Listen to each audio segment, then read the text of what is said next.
What is up, guys? My name, of course, is Midnight Zero, and I'm back with some more Mega Man Reloaded. In the last episode, we took down Iceman and Fireman, and now we are ready to take on Bombman. So, as you guys saw in the last video, Bombman tends to be pretty glitchy, so we'll see when we get to the boss fight if we'll actually be able to beat him on our first try or not. This stage looks really cool. I love this stage. The background, it's like nightfall. It's really, I don't know, it makes it seem like Mega Man is really stealthy. I feel like this could be a Ninja Gaiden level, where you're like running along the roof of a castle or something of the sorts, and sneaking into the fortress at night. I don't know, that's just the vibe that I get. You'll notice we had those things popping up out of the pits. They're much larger and have a larger radius than they were in the first one. Oh, another thing I was thinking about is Mega Man, in all of these games, he goes through these levels and at the end he fights the boss and, you know, he's stopping the world from their evil, but if this is the only way to get to that boss, I don't know how the boss does any evil from the back room of some long fortress level that Mega Man has to get through. And if that boss is going to do any evil and he has to walk through this whole thing every single time, I would not be too worried about him. So here we have a lot of Sniper Joes in this level.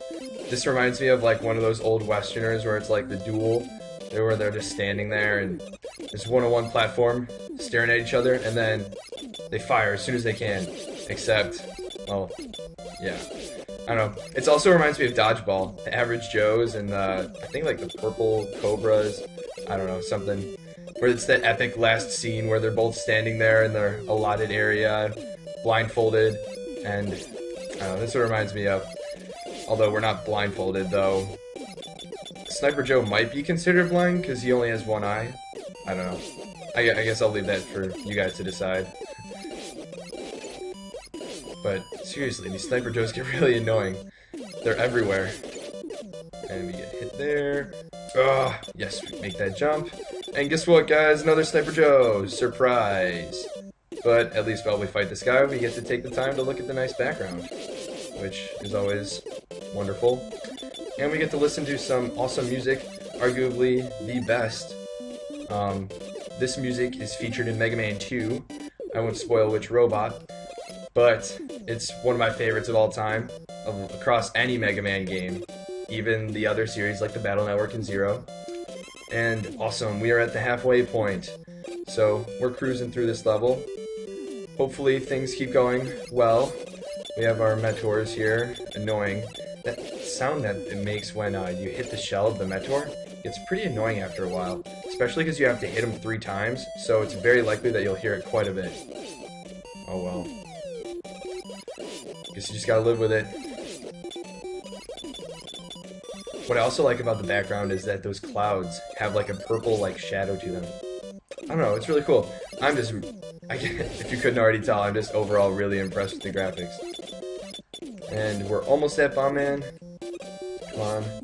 Now, while I was practicing, because he glitches, like when he gets caught in the ceiling, you have to be able to beat him quickly enough.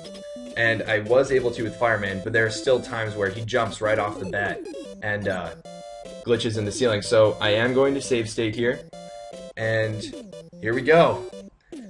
This is really the only glitchy stage in the game I've noticed, though. So hopefully this goes well. So far, so good. Come on. Oh, whoa. Little glitch there. And how did I die? Oh my goodness. Alright, that's why we save stated. So, let's try that again. Jeez. It's alright. This is the only glitchy part that I've noticed, so I don't think we have much else to worry about after this. Though, I do like fighting Bombman, because he's not tough, and there goes Bombman in the ceiling. Alright, let's do that again. Take 3, you know, third time's the charm. Bombman still fights the same way. The different, like, altitudes of the stages don't really change much. And really, again, Bombman? You know what, I bet the thing is, we start off the battle, I'm kicking Bombman's butt, and he's like, you know what? He can't hit me if I'm up here. And he probably just runs and hides. He's like, oh, Mega Man is way too strong for me. There's no way I can do this. I'm just going to hide up in the ceiling. Yeah, because that makes a lot of sense. And Mega Man, it's a nice little teleport across the map. Interesting, to say the least. And come on, don't jump at the ceiling, don't jump. Boy. You can see how this gets frustrating after a while. Especially the first time you try the game, and this is the first boss you fight and it's this glitchy. You have some low expectations for the game.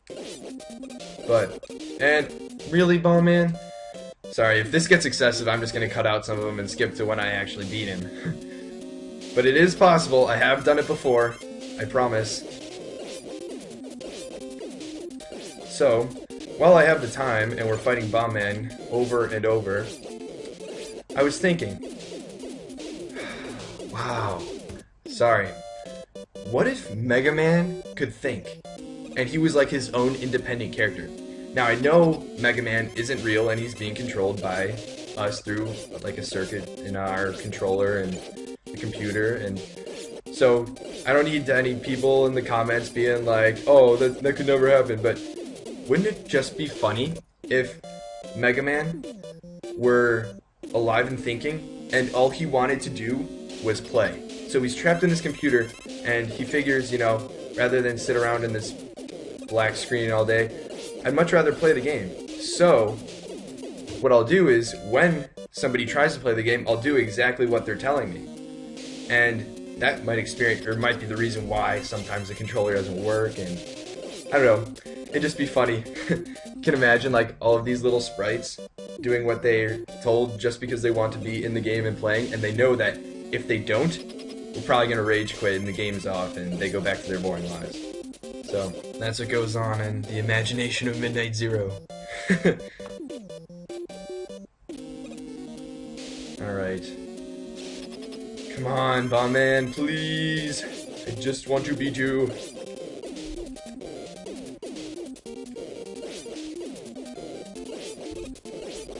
And we're doing well so far. Come on. Well, I mean, not really as far as getting hit, but it's just about beating him at this point. And we're getting close. Oh, come on. Let's finish him off, please. No, don't do that jump. Yes! There we go now. Bit of a sloppy fight, but, you know, just gotta do what you can to finish him off as quickly as possible. Oh, boy. So, yay, Hyper Bomb.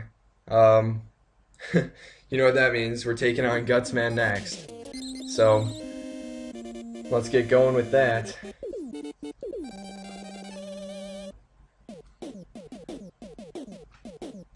Alright, here we go. And just to make our lives easier, I'm going to use Fireman's power against these Mentors, because there are literally so many of them.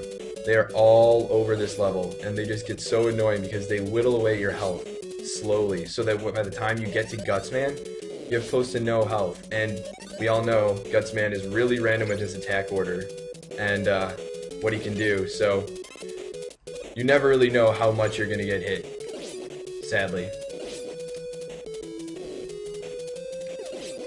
So, yeah, this one-hit kill with the fire shot is extremely helpful. And that power-up was nice, too.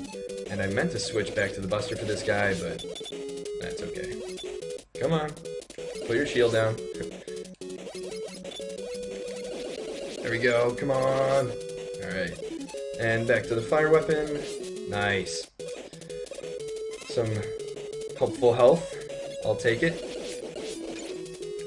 This guy is really annoying. I really have no idea how to beat this guy without getting hit. Because of this like stance on the ledge, it's just really awkward. But I mean, game's hard for a reason, so it's not that cheap. It's just clever.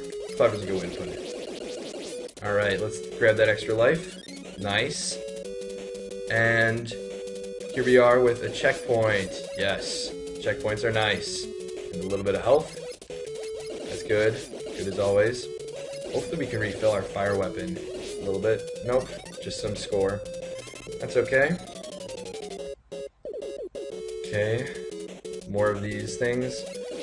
Hopefully we get rid of him. And I honestly think they look coolest yellow, or like this goldish color, but then again, that's also because my favorite color is yellow. But we're not going to use our fire weapon here because this guy's pretty easy to dodge, and we can just use our regular weapon to hit him.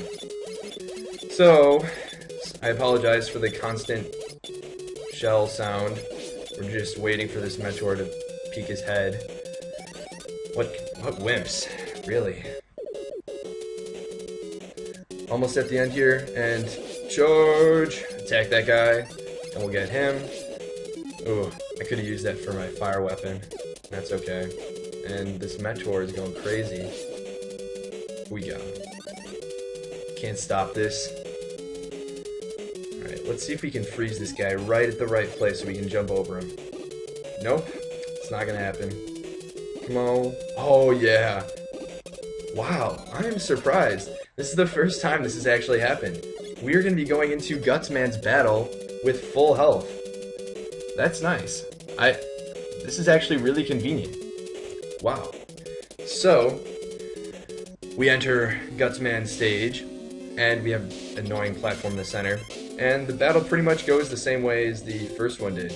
It's really annoying if he gets close, really, really annoying, and significantly more difficult, and, wow, I was worried he was going to charge us there.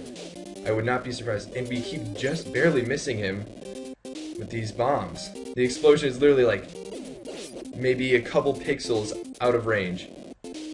Oh well.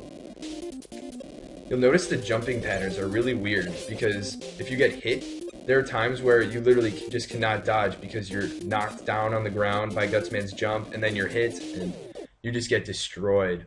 So that was nice. We beat Gutsman on our first try. That was a solid run. Alright, so now we have the Guts arm, or the super arm, which is going to be helpful in getting the magnet beam in our next level. So, also, quick announcement, in the future I will be doing The Legend of Zelda, Oracle of Seasons, and Oracle of Ages for an LP, and I will be doing both, but I just want to ask you guys, which one do you think I should do first? Let me know in the comments section, and whichever one gets the most votes, I'll do that one first. And the reason I'm doing both is for a secret hidden ending, so that'll be awesome.